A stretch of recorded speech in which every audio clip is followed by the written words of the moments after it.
Marianne Valfort, bonjour. Bonjour. Vous êtes professeure à l'université Paris-Panthéon-Sorbonne, membre associé de la Paris School of Economics. Vous nous avez dressé dans une précédente interview un état des lieux sur les discriminations sur le marché du travail. On va s'intéresser aux solutions pour y remédier. Alors première question, quelles sont-elles? Quelles sont celles qui vous apparaissent les plus évidentes? Alors c'est une question extrêmement difficile. C'est une question large, effectivement. Il n'y a pas de remède miracle pour le moment aux discriminations. En fait, la discrimination, c'est quoi? C'est le fait que des personnes qui se présentent à l'employeur avec des caractéristiques productives équivalentes vont être traitées de manière différente par lui parce qu'elles appartiennent à des groupes différents, définis en fonction du sexe, de l'âge, etc. Et donc c'est un traitement c'est une inégalité de traitement qui est illégitime dans le sens où elle ne repose sur aucune différence de productivité entre les individus. À partir de là, la solution qui s'impose naturellement, c'est la sanction. Il paraît justifié de punir les entreprises pour les inégalités de traitement illégitimes qu'elles infligent. Le problème, c'est que la réalité est plus complexe, car pour pouvoir sanctionner une discrimination, il faut d'abord prouver que cette discrimination a eu lieu. Il est très difficile de le faire, surtout quand la discrimination intervient au moment de l'embauche, parce que les personnes dont les candidatures ont été écartées n'observent pas en fait la qualité du dossier des autres et par conséquent ne savent pas si le fait qu'elle n'ait pas été retenue est justifié ou pas. Alors, pour essayer d'identifier la discrimination à l'embauche, mais aussi la discrimination salariale, certaines personnes plébiscitent le contrôle de la composition au sein de la main-d'œuvre de différents groupes et également des écarts salariaux entre ces groupes. Mais là aussi, c'est une approche qui conduit à une impasse. Je prends l'exemple des hommes et des femmes. Des différences de proportion entre ces populations au sein de la main-d'œuvre ou des écarts salariaux peuvent découler de raisons qui sont totalement étrangères à des comportements discriminatoires de la part du recruteur.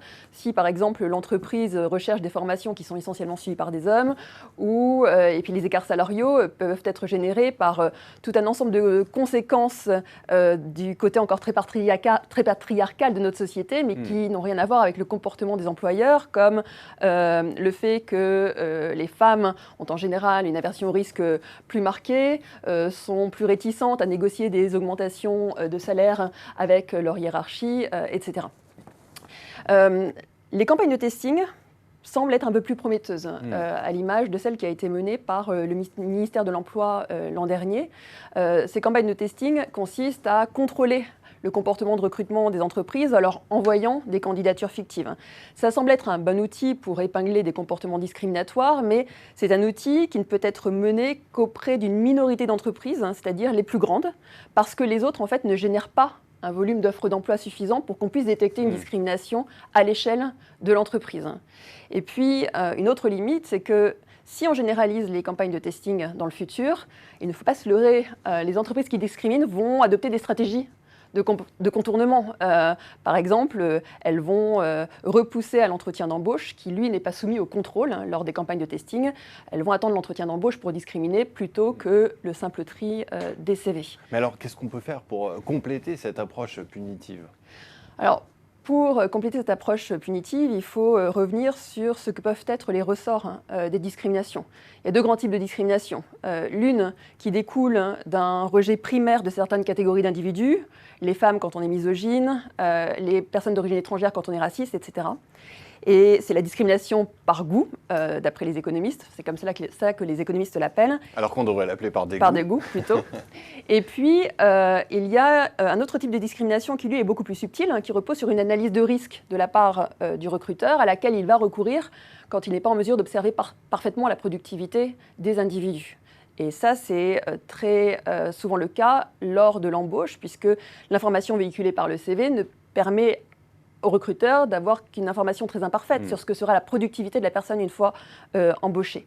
Donc à partir de là, ce qu'il va faire, c'est qu'il va compléter cette information de ce qu'il sait sur les autres caractéristiques productives du groupe auquel le candidat appartient. Ce qui signifie qu'à CV équivalent, il va écarter les individus issus des groupes dont les caractéristiques productives sont les plus faibles, et ce faisant, il va discriminer à l'égard de tous les individus dont la productivité individuelle se distingue de celle du groupe et est au moins aussi supérieure que, que la productivité des membres du groupe qui est favorisée par le recruteur. C'est ce qu'on appelle la discrimination statistique.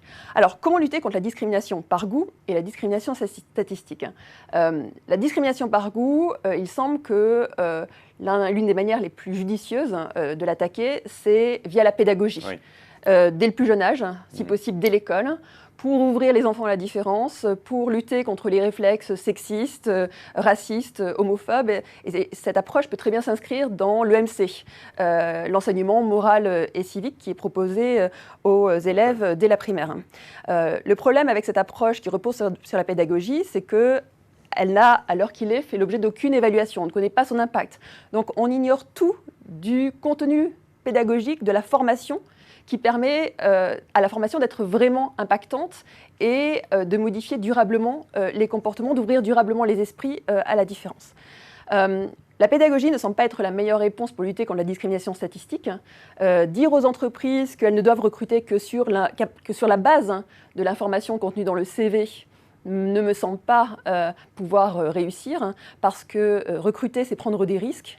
Et pour limiter ces risques, les entreprises seront toujours en quête du maximum d'informations possibles. Et elles seront toujours à la recherche, elles chercheront toujours à compléter cette information de ce qu'elles savent sur le groupe auquel le candidat appartient.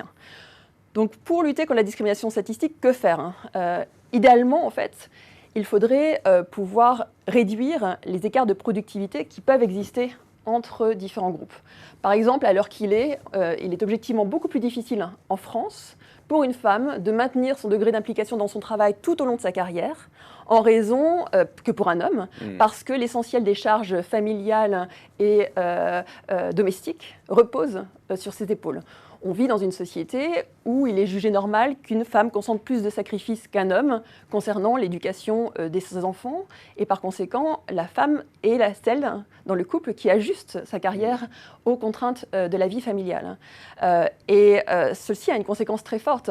Anticipant cela, les employeurs vont considérer qu'en moyenne, une femme va avoir moins de chances d'être entièrement productive à un poste à responsabilité qu'un homme, et il va discriminer à l'égard des femmes pour l'accès à ces postes à forte responsabilité. Alors comment limiter cette situation? Comment la contrer? Eh bien, il faudrait rééquilibrer le temps consacré aux enfants entre les hommes et les femmes. Il faudrait changer de normes sociales. C'est pas facile de légiférer là-dessus. Pas facile de légiférer là-dessus, mais il y a quelques leviers. Par exemple, vous pourriez penser à une réforme du congé paternité, en le rendant obligatoire et en allongeant la durée. Le congé paternité, à l'heure qu'il est, n'est que de 11 jours et facultatif. Certains pays nordiques se sont lancés dans ce type de réforme, et les conséquences sur les écarts salariaux entre hommes et femmes ont l'air d'être plutôt bénéfiques, même si on manque encore de recul et si, à court terme, il y a des effets pervers transitoires qui émergent, comme une augmentation du taux de divorce, puisque certains couples ne résistent pas à ce changement brutal de normes concernant les rôles qui incombent aux hommes et aux femmes. Donc en fait, cette ébauche montre bien qu'on ne sait pas grand-chose sur les politiques qui fonctionnent, et qu'il est grand temps de se lancer dans leur identification pour avancer et faire la différence concernant la lutte contre les discriminations. On voit surtout que ce sont des problématiques complexes, avec donc des solutions très complexes. Eh bien écoutez, merci beaucoup Marianne Velfort pour cet éclairage sur ces quelques débuts de pistes pour lutter contre ces discriminations. Merci beaucoup.